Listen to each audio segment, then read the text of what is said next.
আমার নবীজির মর্যাদা, সম্মান, ইজ্জত কতটুকু? এই প্রশ্নের সংক্ষিপ্ত জবাবটা সবসময় মনে রাখবেন।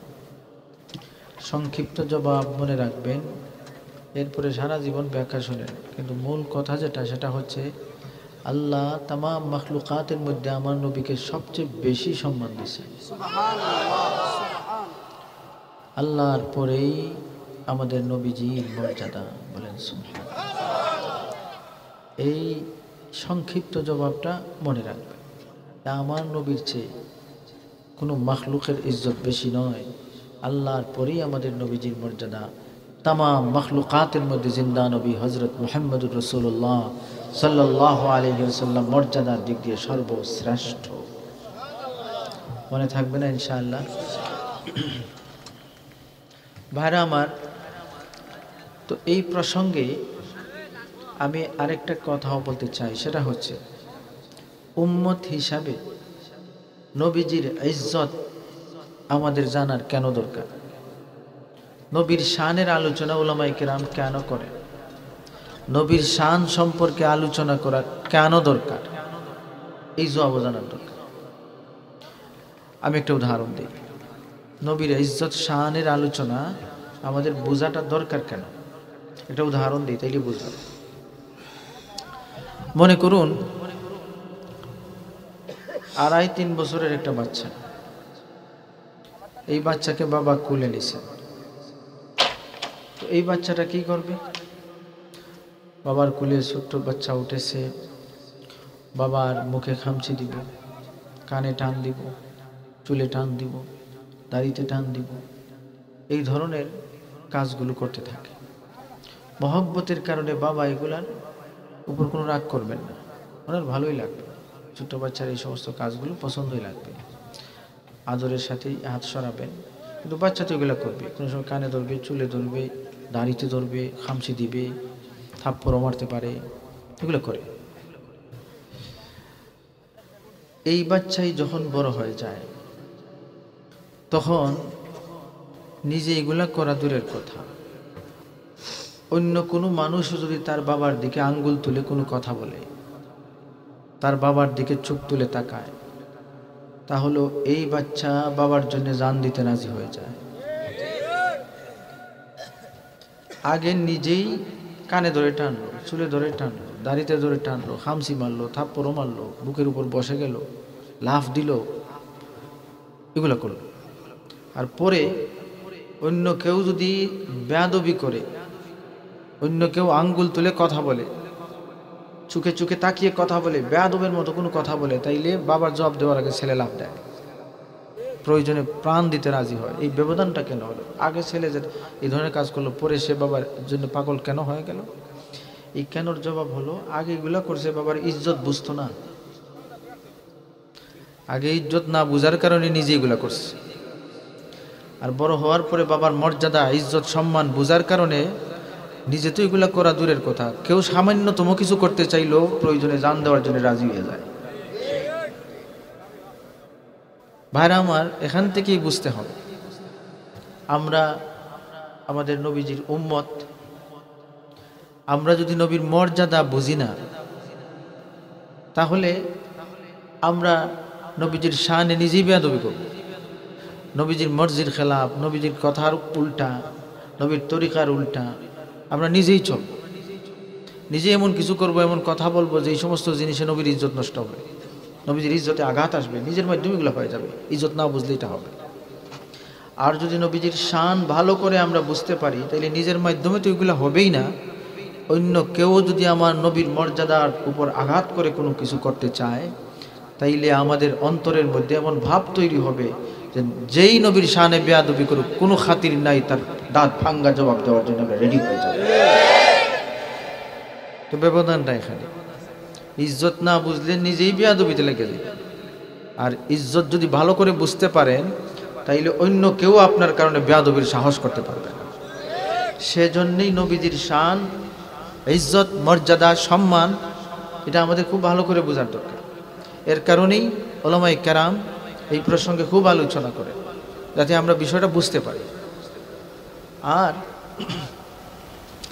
এই কারণেই আল্লাহ রাব্বুল আলামিন নিজেও কোরআনে কারীমের মধ্যে আমাদের নবীর ইজ্জত, সম্মান, শানের উপর প্রায় 1800 আয়াত নাজিল করেছেন। নবীজির প্রসঙ্গে কোরআনে কারীমের মধ্যে আল্লাহ রাব্বুল আলামিন নিজের ব্যাপারে 2300 আয়াত নাজিল করেছেন। আল্লাহ নিজের শানে 2300 আয়াত।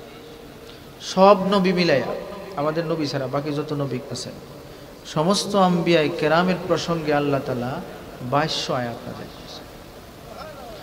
আর একা জিন্দা নবী হযরত মুহাম্মদুর রাসূলুল্লাহ সাল্লাল্লাহু আলাইহি ওয়াসাল্লামের শানে 1800 আয়াত নাজিল করেছেন। আল্লাহ নবীর শানে এত আয়াত কেন নাজিল করেছেন? কারণ এটাই নবীর ইজ্জত, নবীর সম্মান, নবীর মর্যাদা, নবীর শান যদি মানুষ বুঝতে পারে তাইলে নবীর তরিকা ধরতে পারবে এবং নবীর ইজ্জত রক্ষার জন্য জান দিতেও রাজি থাকবে। সেজন্যই আল্লাহ কোরআন শরীফে নবীজির শানের ওয়াজ করেছেন। উলামায়ে কেরাম ওই কথাগুলো আপনাদের সামনে তুলে ধরেন। আমরাও চেষ্টা করি মাঝে মধ্যে নবীজির শানে কিছু কথা বলার, বিষয়টি যাতে আমরা নবীর শান সম্পর্কে, মর্যাদা সম্পর্কে ধারণা রাখতে পারি আর এর মাধ্যমে দুইটা উপকার লাভ করতে পারি। একটা হইল নিজেও তরিকা মতো চলতে পারবো, 2 নম্বর নবীর ইজ্জত রক্ষার পাহারাদারি সারা জীবন করব। রাজি আছি না ইনশাআল্লাহ? তো আমি যে আয়াতে কারীমা আপনাদের সামনে তিলাওয়াত করেছি, মনে রাখবেন বিষয়টা এত লম্বা, আমি যদি সারা রাত এখন থেকে ফজর পর্যন্ত আলোচনা করি কিনারা করতে পারবো না। তো আমি সংক্ষেপে কথা বলবো, রাত 12:15টার মতো। সময়ের দিকে আমার লক্ষ্য আছে আরো বেশি। তো আমি এই আয়াতের মাধ্যমে যে কথাটা বলবো শুধু একটা বিষয়ের উপর কথা বলবো। আল্লাহ রাব্বুল আলামিন আমাদেরকে যখন রূহ জগতে আল্লাহ বের করেছিলেন, আলমে আরওয়াহের মধ্যে আল্লাহ আদম আলাইহিস সালামকে সৃষ্টি করার পরে আদম আলাইহিস সালামের পিঠে কুদরতি হাত বুলিয়েছিলেন। তখন পৃথিবীর সমস্ত মানুষ এই সময় বের হয়ে গেছে। ও ভাই আমার, এই জগৎটা হলো আলমে আরওয়াহ বা রূহ জগৎ। রূহ জগতেই গণনা করছে। তো এই আলমে আরওয়াহের মধ্যে আল্লাহ রাব্বুল আলামিন 3 ধরনের অঙ্গীকার নিয়েছিলেন। 3 ধরনের। একটা হলো সমস্ত মানব জাতির কাছ থেকে আল্লাহ একটা অঙ্গীকার নিয়েছেন, আর 2টা নিছেন নবীগণের কাছ থেকে। একটা হলো সমস্ত মানব জাতির কাছ থেকে। রব্বুল আলামিন কোরআনে বলছেন, وَإِذْ أَخَذَ رَبُّكَ مِنْ بَنِي آدَمَ مِنْ ظُهُورِهِمْ ذُرِّيَّتَهُمْ وَأَشْهَدَهُمْ عَلَى أَنفُسِهِمْ أَلَسْتُ بِرَبِّكُمْ قَالُوا بَلَى شَهِدْنَا أَنْ تَقُولُوا يَوْمَ الْقِيَامَةِ إِنَّا كُنَّا عَنْ هَذَا غَافِلِينَ। রব্বুল আলামিন এই আয়াতের মধ্যে तमाम দুনিয়ার সমস্ত মানুষের কাছ থেকে যে অঙ্গীকার নিয়েছিলেন এই ব্যাপারে আলোচনা করতেছেন। আল্লাহ সব মানুষকে প্রশ্ন করেছিলেন, আলাস্তু বিরাব্বিকুম, আমি কি তোমাদের রব নই? ভাইরা আমার, तमाम দুনিয়ার মানুষ তখন জবাব দিয়েছিল, বালা, জি, আমরা স্বীকৃতি দিলাম আপনি আমাদের রব। বলেন সুবহানাল্লাহ। ভাইরা আমার, এরপরে কোরআনে কারীমের মধ্যে একটা কথা এসেছে, শাহিদেনা,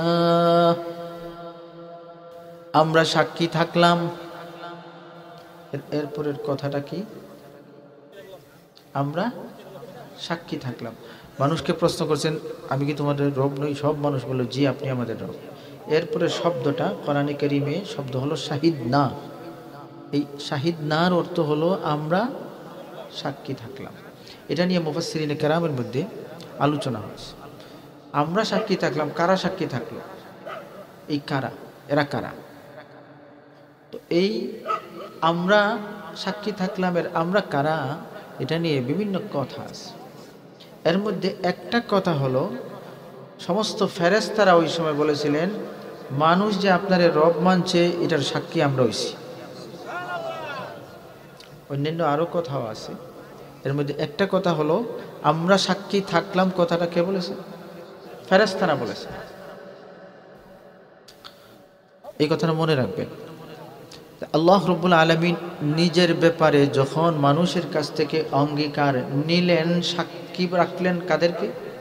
ফেরেশতাদেরকে। এই কথাটা মনে রাখবেন। সাক্ষী রাখলেন কাদেরকে? ফেরেশতাদেরকে। এটা হলো একটা অঙ্গীকার। ভাইরা আমার, রব্বুল আলামিন এরপরে বিশেষভাবে নবীগণের কাছ থেকে অঙ্গীকার নিলেন, যাদেরকে আল্লাহ নবুয়তের দায়িত্ব দিবেন, রিসালতের দায়িত্ব দিবেন, এদের কাছ থেকে আল্লাহ রব্বুল আলামিন আরেকটা অঙ্গীকার নিলেন, স্পেশাল অঙ্গীকার, বিশেষ অঙ্গীকার। এটাকে মনে করতে পারেন আপনি অথ সেরেমনি, যেটাকে বলা হয় শপথ অনুষ্ঠান। শপথ বাক্য পাঠ করেছেন আল্লাহ। যেমন মনে করুন এমপি সাহেব, মিনিস্টার, এই লেভেলের সরকারি দায়িত্ব যারা প্রাপ্ত হয়, তারা যখন দায়িত্ব গ্রহণ করবে ওই সময় তাদেরকে একটা শপথ বাক্য পাঠ করানো হয়, শপথ পড়ানো হয়, তারা পড়ে সাথে সাথে। এখানে কয়েকটা জিনিস আগে বুঝেন। দুনিয়ার মধ্যে যে শপথ হয়, এই শপথের সিস্টেমটা আগে বুঝেন, তাইলে আয়াতের কথাগুলো বুঝতে সহজ হবে। দুনিয়ার মধ্যে যখন শপথ পড়ানো হয়, তো প্রথমে তো মেইন বক্তব্যটা দেওয়া হয় যে আমি সরকারি দায়িত্ব গ্রহণ করতে রাজি হয়েছি, সজ্ঞানে আমি এগুলো গ্রহণ করলাম। বলা হয় আপনি বলেন আমি এটা মানতে রাজি হয়েছি, আমি এই দায়িত্বে পালন করতে আমি প্রস্তুতি নিয়েছি, বা আমি রাজি হয়েছি, আমি গ্রহণ করলাম। তো এই ধরনের মূল বক্তব্যের পরে কি করা হয়? পরে আরেকটা কথা এইভাবে আনা হয় যে উপরের বক্তব্যটা আপনি জেনে বুঝে মানলেন কিনা। তখন যিনি শপথ করতেছেন উনি বলেন হ্যাঁ, আমি জেনে বুঝে এই কথাগুলো মানলাম, অঙ্গীকার করলাম। এটা 2 নম্বর। প্রথমে মূল বক্তব্য থাকে, 2 নম্বর হলো মূল বক্তব্যটা মানছেন কিনা এটার উপর একটা অঙ্গীকার নেওয়া হয়, 2 নম্বর। 3 নম্বর বলা হয় তাইলে আপনি এখানে মানছেন যখন, তাইলে দস্তখত দিয়ে এটা বিষয়টা শেষ করেন, সাইন করেন। 3 নম্বরে ওনার দস্তখত নেওয়া হয়। 4 নম্বর হলো যিনি শপথ করাইছেন উনি ফিনিশিংয়ে নিজেও একটা দস্তখত দেন যে এই বিষয়টা, এই অনুষ্ঠানটা আমি সম্পাদন, আমার মাধ্যমে সম্পাদিত হয়েছে, এটা কমপ্লিট হয়ে গেছে, শপথ হয়ে গেছে, অঙ্গীকার শেষ, এখন আমি এটা পরিচালনা করছি, আমারও সাইন দিলাম। এটা গেলো 4 নম্বর। কয় নম্বর গেল ভাই? 5 নম্বর, অনুষ্ঠান শেষ। এখন শেষে একটা সমাপনী বক্তব্য থাকে যে আপনারা অঙ্গীকার করছেন, দেখবেন সাবধান, এই ব্যাপারে কোনো গণ্ডগোল করবেন না, এই পবিত্র দায়িত্ব পালন করতে হবে ঠিক মতো, যদি উল্টাপাল্টা করেন তাইলে এই সমস্যা সেই সমস্যা। একটা সমাপনী বক্তব্য সভাপতির পক্ষ থেকে দেওয়া হয়ে থাকে। তো মূল পাওয়া গেল কয়টা কাজ? 5টা। এটা মনে রাখবেন। এই কথাগুলো বুঝলে আয়াতের মর্ম বুঝতে সহজ হবে। তো একটা শপথ অনুষ্ঠানের মধ্যে সাধারণত এই 5টা জিনিস আমরা দেখে থাকি। একটা হলো মূল বক্তব্য, 2 নম্বর হলো বক্তব্যের উপর অঙ্গীকার, স্বীকৃতি, 3 নম্বর হলো সিগনেচার, 4 নম্বর হলো যিনি শপথ করাইছেন উনি সিগনেচার করবেন, সিল মারবেন বা এই ধরনের। 5 নম্বর হলো একটা সমাপনী বক্তব্য, লাস্টের একটা ফিনিশিং দিয়ে একটা বক্তব্য। এই 5টা কথা মনে রাখবেন, মনে থাকবে না ইনশাআল্লাহ। ভাইরা আমার, এবার আসেন সূরা আলে ইমরানের 82 নম্বর আয়াতের দিকে আসেন। আল্লাহ রাব্বুল আলামিন আম্বিয়া কেরামের কাছ থেকেই একটা শপথ নিলেন, শপথের একটা অনুষ্ঠান। মনে করুন আলমে আরওয়াহের মধ্যে এই ব্যাপারে অনেক কথা আছে, এর মধ্যে একটা কথা হলো এই শপথ আলমে আরওয়াহের মধ্যে নেওয়া হয়। রব্বুল আলামিন ফরমান, ওয়া ইয আখাযাল্লাহু মিসাকান নাবিয়্যিনা لما آتيتكم من كتاب وحكمة ثم جاءكم رسول مصدق لما معكم لتؤمنن به ولتنصرنه। ও ভাই আমার, আল্লাহ রাব্বুল আলামিন ফরমান, সমস্ত নবীগণের কাছ থেকে আল্লাহ এই অঙ্গীকার যখন নিলেন যে তোমাদেরকে আমি কিতাব দিব, হিকমত দিব, অর্থাৎ নবুয়তের দায়িত্ব দেব, তোমাদেরকে নবী বানাইব। তোমাদেরকে একটা দায়িত্ব দেওয়া হচ্ছে, নবুয়তের দায়িত্ব। তোমাদেরকে কিতাব দেওয়া হবে, তোমাদেরকে শরীয়ত দেওয়া হবে, তোমাদেরকে নবুয়তের দায়িত্ব পালন এর মর্যাদা দেওয়া হবে। কিন্তু একটা কথা মনে রাখবা, তোমাদের পরে আমি আরেকজনকে পাঠাই, তোমরা জাআকুম রাসূল, তোমাদেরকে তো দায়িত্ব দিব, তবে এই দায়িত্ব নেওয়ার আগে একটা অঙ্গীকার করতে হবে। তোমাদের পরে আমি একজনকে পাঠাই, আরেকজন রসুল, তোমাদের সবার পরে একজনকে পাঠানো হবে। যদি ওনাকে পাও তোমরা, তাইলে নিজে আর দায়িত্ব পালনকারী বনতে পারবে না, ওনার উপর ঈমান আনতে হবে, ওনারে সাহায্য করতে হবে। তোমার ডেট চলে যাবে, তোমার ডেট এক্সপায়ার হয়ে যাবে, তোমার আর কোনো খবরদারি বাহাদুরি, তোমার কোনো সিস্টেম চলবে না। উনি আসলেই তোমারটা শেষ। এটা আগেই অঙ্গীকার করতে হবে যদি দায়িত্ব নিতে হয়। নবুয়তের দায়িত্ব যদি তুমি গ্রহণ করতে হয়, তোমাকে যদি আমি নবী বানাতে হয়, তাইলে এটা আগে বলো যে উনি আসলে মানবে। বলেন সুবহানাল্লাহ। দেখেন বিষয়টা কত কত গুরুত্বের সাথে আল্লাহ বলতেছেন যে তোমাদেরকে আমি নবী বানাইতেছি, তোমাদেরকে আমি কিতাব দিব, এত বড় দায়িত্ব দিব, কিন্তু আগে একটা কথা বলো, কথা না শুধু, আগে অঙ্গীকার করো যে আমি পরে যারে পাঠাইমু, একদম শেষে যে রসুল পাঠাইব, ওনারে তোমরা মানতে হবে। যদি ওনার জমা না পাও, তোমার শরীয়ত বাতিল, ওনার শরীয়ত, ওনার উপর ঈমান আনতে হবে, ওনাকে সাহায্য করতে হবে। এটা মানবে কি না এখনই আমার কাছে অঙ্গীকার করতে হবে। যদি করো তাইলে নবী হতে পারবে। ভাইরা আমার, রব্বুল আলামিন এই বক্তব্যের পরে আবার প্রশ্ন করেন, ক্বালা আআকরারতুম ওয়া আখাযতুম আলা যালিকুম ইসরি। আল্লাহ এই মেইন বক্তব্যটা দিয়ে আবার প্রশ্ন করতেছে, আআকরারতুম, আমি যেটা বলছি মানছো কিনা, এখন জবাব দাও। বলেন সুবহানাল্লাহ। দেখেন বিষয়টাকে কত গুরুত্বের সাথে আমাদের নবীজির ব্যাপারটা। আল্লাহ আবার বলতেছে আআকরারতুম ওয়া আখাযতুম, তোমরা এটা স্বীকার করছো কিনা, আমার এই কথাগুলো এইভাবে মানছো কিনা, এখন জবাব দাও। ভাইরা আমার, তখন আম্বিয়া কেরামের জবাব কি ছিল? আল্লাহ রাব্বুল আলামিন ফরমান, তারা বললেন ক্বালু আকরারনা, সমস্ত নবীগণ বললেন হ্যাঁ আমরা এই কথা মেনে নিলাম। যেভাবে বলা হয় অঙ্গীকারে, জি জেনে বুঝে সজ্ঞানে আমি এটা মানছি, অঙ্গীকার করছি, তারাও বলতেছেন আকরারনা, জি আল্লাহ আপনি যে কথা বলতেছেন এটা আমরা আগেই মেনে নিলাম, অঙ্গীকার করলাম। বলেন তো গেল দুইটা কথা, একটা হইল মূল বক্তব্য, 2 নম্বর হলো অঙ্গীকার, 3 নম্বর ক্বালা ফাশহাদু, আল্লাহ বলেন তোমরা যখন অঙ্গীকার করেছো, মেনে নিয়েছো, স্বীকৃতি দিয়েছো, তাইলে এখন সাক্ষী হও। এটা যেন বললেন যে আমাদের সিস্টেমে, তাইলে সিগনেচার দাও। বলেন সুবহানাল্লাহ। শেষ কথা বলেন ওয়া আনা মাআকুম মিনাশ শাহিদিন, আমিও তোমাদের সাথে সাক্ষী থাকলাম। কয়টা গেল? 4টে। এবার সমাপনী বক্তব্য। আল্লাহ রাব্বুল আলামিন ফরমান, ফামান তাওয়াল্লা বা'দা যালিকা ফাউলাইকা হুমুল ফাসিকুন। সমাপনী বক্তব্যে আল্লাহ রাব্বুল আলামিন তাদেরকে এই কথা বলতেছেন, দেখো সাবধান, যে অঙ্গীকার তোমরা করেছো যদি এটা না মানো, এখানে যদি কোনো গন্ডগোল লাগাও, তাইলে তুমি কে, কত বড় পয়গাম্বর তুমি হয়েছো, তুমি কত বড় নবী হইছো, এই সমস্ত জিনিস আমার কাছে কোনো হিসাব হবে না। ফামান তাওয়াল্লা বা'দা যালিকা ফাউলাইকা হুমুল ফাসিকুন, এই অঙ্গীকার না মানলে এর আমি নাফরমান সাব্যস্ত করব। ভাইরা আমার, এখানের মধ্যে এই সিস্টেম থেকেই আমরা কয়েকটা জিনিস বুঝতে পারি। 1 নম্বর বিষয় হলো, দুনিয়ার মানুষ আল্লাহর ব্যাপারে অঙ্গীকার করতেছে, এখানে সাক্ষী ফেরেশতা, মনে আছে না? সাক্ষী কারে আল্লাহ বানাইছেন? কিন্তু আল্লাহ রাব্বুল আলামিন তার হাবিবের বিষয়ে যখন নবীগণের কাছ থেকে অঙ্গীকার নিচ্ছেন, ওই সময় আর কাউকে সাক্ষী বানান নাই, আল্লাহ নিজে সাক্ষী হয়ে গেছেন।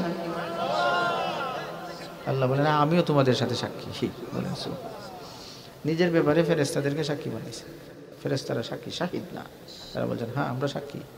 কিন্তু যখন তার হাবিবের রাসালাতের ব্যাপার আসলো, হাবিবের শানের ব্যাপার আসলো, আমাদের নবীজির ইজ্জত মর্যাদা শান এই প্রসঙ্গের অঙ্গীকারের কথা আসলো, আল্লাহ নবীগণের কাছ থেকে অঙ্গীকার নিচ্ছেন। আল্লাহ বলেন এরা সাক্ষী, আমি নিজে আছি। এই আয়াত, এই অঙ্গীকার, এই শপথ অনুষ্ঠান, এই ওথ সেরিমনি আমাদেরকে যে মেসেজ দিচ্ছে, সেই মেসেজের সারাংশ হলো আল্লাহ রব্বুল আলামিন আমাদের নবীকে যে ইজ্জত দিচ্ছেন, মাখলুকাতের কাউকে আল্লাহ এত সম্মান দেন নাই। মনে থাকবে না ইনশাআল্লাহ? তো ভাইরা আমার, এই ইজ্জত শুধু বুঝলে চলবে না। এই ইজ্জত বোঝার সাথে সাথে এই দুইটা জিনিস, এক নম্বর হলো এত ইজ্জত আমার নবীর আল্লাহ স্বয়ং দিয়েছেন, ওই নবীর উম্মত করে আল্লাহ আমাদেরকে পাঠাইছেন। সুতরাং আমি এই নবীর সম্মান রক্ষার্থে নবীর তরিকা অনুযায়ী জীবন গঠন করে নবীর ইজ্জত জিন্দা রাখবো। রাজি আছি না ইনশাআল্লাহ? নবীর সুন্নতের সাথে সম্পর্ক থাকবে, নবীর তরিকার সাথে সম্পর্ক থাকবে। কারণ বাবা সম্মানী মানুষ, আর ছেলে বাবার উল্টা পাল্টা চলে, কথা মানে না, একদিকে বললে আরেক দিকে যায়। তো এই ছেলের উল্টা পাল্টা চলায় কিন্তু বাবার ইজ্জতেও আঘাত লাগে। লাগে কি লাগে না? এটা স্বাভাবিক, এটা আমার গ্রামের হিসাবে এইসব মানুষ বুঝে। বাবা খুব সম্মানী, কিন্তু মানুষ যখন দেখে নিজের ছেলেই কথা মানে না, তো ছেলের তো আর ইজ্জত গেছেই, সাথে সাথে বাবার ইজ্জতেও আঘাত লাগে না আগে? তখন এই ছেলে বুঝতে হবে যে আমি এমন সম্মানী বাবার সন্তান, আমি উল্টাপাল্টা চললে আমার আব্বার ইজ্জতেও আঘাত লাগতেছে। সুতরাং বাপের ইজ্জত রক্ষার স্বার্থেও বাপের কথা অনুযায়ী চলার চেষ্টা করতে হবে। ঠিক এইভাবে আমরা এত ইজ্জত ওয়ালা নবীর উম্মত, এখন আমরা যদি উল্টাপাল্টা চলি, মনে রাখবেন আমাদের শুধু সম্মান যাবে না, আমাদের উল্টাপাল্টা চলার মাধ্যমে নবীর ইজ্জতেও আঘাত আসবে। সেই জন্যে আমরা আমাদের নবীর ইজ্জত রক্ষার্থে প্রথম হলো নিজেরা নবীর তরিকায় চলতে হবে, নবীর সুন্নতকে ধরতে হবে, এটা হলো প্রথম দায়িত্ব। আর 2 নম্বর হলো নবীজির ইজ্জতের উপর কোনো কুলাঙ্গার যদি কোনো কথা বলে, যেই হোক ছাড় দেওয়া যাবে না, দাঁত ভাঙ্গা জবাব দিতে হবে। ভাইরা আমার, এই কথাগুলো আজকের অমুসলমানরাও এই সমস্ত পয়েন্টে আসতেছে। আমরা যদি আরও সোচ্চার হই, তাহলে আরও মজবুতির সাথে এই কথাগুলো পৃথিবীতে প্রতিষ্ঠিত হবে। আজকে আমি দেখলাম পেপারে পড়েছি, আজকে পড়েছি এটা, আজকে 2টা আজব নিউজ পড়ছি। এর মধ্যে একটা ব্যতিক্রম নিউজ হলো, রাশিয়ার প্রেসিডেন্ট ভ্লাদিমির পুতিন, অন্যতম পরাশক্তি বিশ্বের সুপার পাওয়ার, আমেরিকার সাথে যার টক্কর চলছে, ভ্লাদিমির পুতিন। আজকের পেপারের মধ্যে এই ভ্লাদিমির পুতিনের বক্তব্য আসলো যে ইসলামের নবীকে কটাক্ষ করে, অপমান করে, অসম্মান করে কোনো কথা বলা, এটা ধর্মীয় স্বাধীনতা হতে পারে না, এটা ঠিক হবে না। এই খ্রিস্টান প্রেসিডেন্ট পর্যন্ত, রাশিয়ার প্রেসিডেন্ট ওই কথা বলতেছে। তো আমরা মুসলমানরা যদি নবীর ইজ্জতের ব্যাপারে আরো মজবুত হই, তাহলে বাইডেনও বলতে হবে, বিশ্বের অন্যান্য সুপার পাওয়ার দেশের কান্ট্রিগুলো প্রেসিডেন্টের জবান থেকে ওই কথা বের হতে হবে, ফ্রান্সের প্রেসিডেন্টের জবান থেকে ওই কথা বের হতে হবে। যারা বেয়াদবিতে আশকারা দিচ্ছে, আজকে যদি মুসলমানরা জেগে উঠে, তাদের জবান দিয়ে বের হবে মুহাম্মদুর রাসূলুল্লাহ সাল্লাল্লাহু আলাইহি ওয়াসাল্লামের ইজ্জতে আঘাত দেওয়া যাবে না, মুসলমানরাও বলতে হবে। আমরা যদি সোচ্চার হই, আমরা যদি নিজেরা ইজ্জত দিই, আমরা যদি নিজেদেরই খবর থাকে না,